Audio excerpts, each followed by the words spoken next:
¿Cuántas veces nos hemos preguntado sobre el sentido de nuestra vida? Creo que las personas que encuentran esta respuesta viven y mueren en paz. Una tarea nada fácil.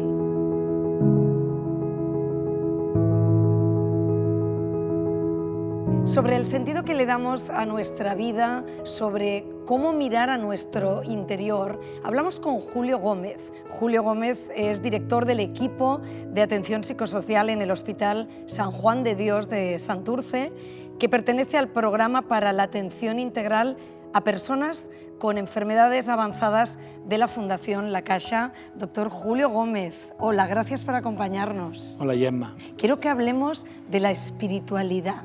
¿Qué es la espiritualidad? Pues la espiritualidad es una dimensión intrínseca del ser humano, ¿no? Es algo que nos habita, que va con nosotros. Lo mismo que podemos hablar de la experiencia más biológica o psicológica, también está la dimensión espiritual. Es la que nos lleva a preguntarnos por la conexión, por el amor y el perdón con las personas con las que convivimos, y es la que nos dirige a la pregunta ¿y después qué? Que no hay que confundir, Julio, con la religiosidad. Evidentemente, la religiosidad es una manera concreta de canalizar la espiritualidad, y las religiones nos religan, de ahí viene religión, con otras personas dentro de un cuerpo de creencias para poder vivir y canalizar esta dimensión espiritual.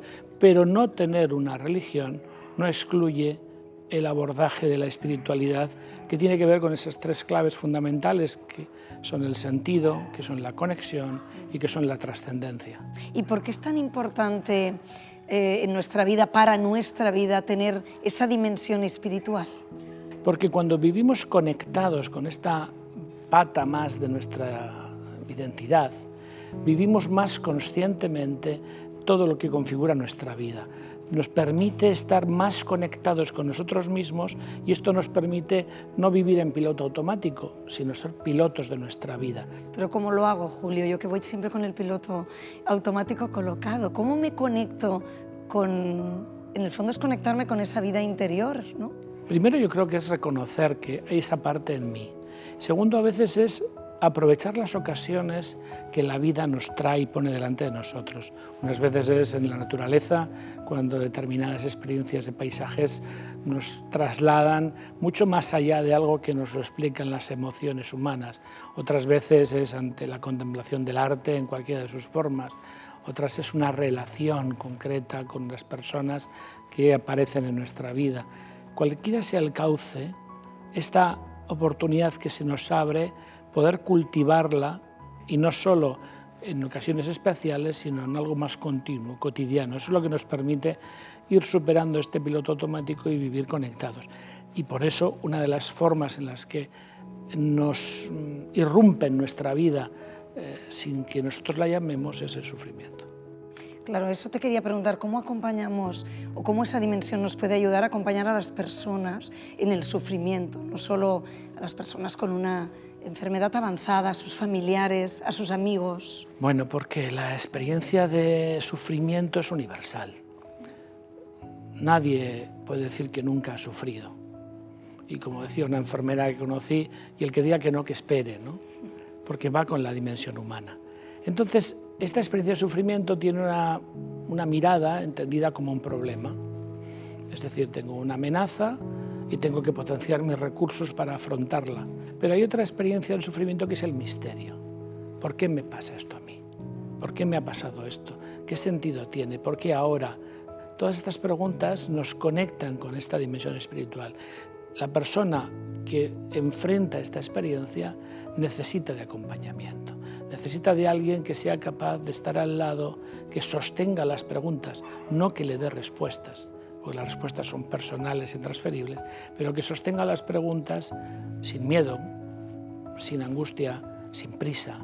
Tú que has acompañado a tantas personas, ¿realmente esa dimensión espiritual nos ayuda en los momentos finales de nuestra vida? Yo creo que cuando llegamos a la etapa final de nuestra vida, yo lo que voy contemplando, porque es casi un ejercicio de contemplación, es que cada uno vamos llegando con una mochila de experiencias vitales, unas que han sido de ganancia, de crecimiento, y otras que han sido de ruptura, de herida. el poder mirarlo desde esta clave y poder ir despejando esa mochila para poder volar ligero, para poder decir adiós con ligereza, es lo que nos puede permitir esta conexión con lo espiritual. Cuando uno puede mirar atrás y decir, mi vida ha tenido sentido, cuando uno puede mirar su entorno y decir, no tengo nada que perdonar ni por lo que ser perdonado y me siento amado por los que tengo cerca y aún cabe que espere algo bueno en mi vida. ¿Por qué tener miedo, no? Pero fíjate que oyendo, claro, me doy cuenta que uno puede prepararse para afrontar la muerte que nos va a llegar a todos. No hablamos de ello, pero nos va a llegar, nos tenemos que preparar para morir mejor. ¿Lo puedo decir así? Sí, sí, sí. Para morir mejor. O sea, yo creo que hay una serie de tareas que hay que hacer, ¿no?, en el proceso. Hay que perdonar y pedir perdón. Hay que dar las gracias. Hay que decir te quiero, para luego llegar a decir adiós. Claro, todo esto, ¿cuándo lo voy a hacer? ¿El día que me diagnostiquen una enfermedad por la cual me voy a morir? O podría ir haciéndolo por etapas, en diferentes momentos de mi vida, y no dejar todo eso para el examen final, donde a lo mejor hay tanta materia que no tengo tiempo de afrontarla. Bueno, yo creo que nos podemos preparar. El cultivo de la espiritualidad me permite vivir más conscientemente, más conectado con estas dimensiones y me permite no dejar todo para el final.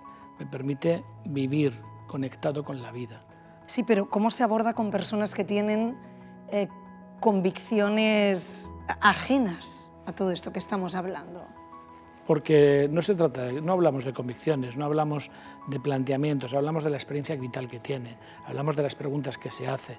Es decir, el acompañante no marca el camino, el acompañante va al lado. No le digo lo que tiene que creer y ni siquiera se trata de que yo traslade mis creencias. Se trata de caminar al lado y entrar por aquellas puertas que la persona que tengo a mi lado me abre. Tú llevas muchos años caminando al lado de personas en el final de la vida. ¿Qué aprendemos cuando ya vemos que esto llega al final? ¿Qué aprendemos? Yo cuando les pregunto por el miedo y me dicen que no tienen miedo, les suelo preguntar, bueno, ¿y qué te ayuda, no? El otro día me dijo una persona que le ayudaban sus chiquitines, sus nietos. Otras personas te dicen, pues mi familia. Otros dicen, pues todo lo que he vivido me ayuda hoy a estar sin miedo. Otros me dicen, pues que creo que Dios me acompaña. Otros te dicen, cada uno va teniendo sus propias claves. Yo suelo decirles, yo te pregunto casi por mí, para el día que a mí me toque, porque es probable que algún día esté como tú en una cama como esta, ¿no? Yo creo que nos enseñan a vivir hasta el final y ese es un regalo, ¿no? Entonces, cuando no veo la enfermedad, cuando no veo la muerte, sino veo a María, a Pedro, a Miquel, eso es lo que nos permite ver más allá y ver vida donde otros solo ven muerte. ¿Qué dirías que queda por hacer en el terreno de la espiritualidad? Incorporarlo como una dimensión tan importante como el resto de las dimensiones que tenemos asumidas que nos configuran como seres humanos. Que la espiritualidad no es un apartado relativo a lo religioso, sino que es un elemento que forma parte de nuestra condición humana, algo intrínseco a nuestro ser humano, ¿no? En la medida en que lo vayamos incorporando y vayamos viviendo más conscientemente, practicando una religión o no, pero cultivando esta dimensión, podremos sacarle más jugo todavía a la vida y ver más allá.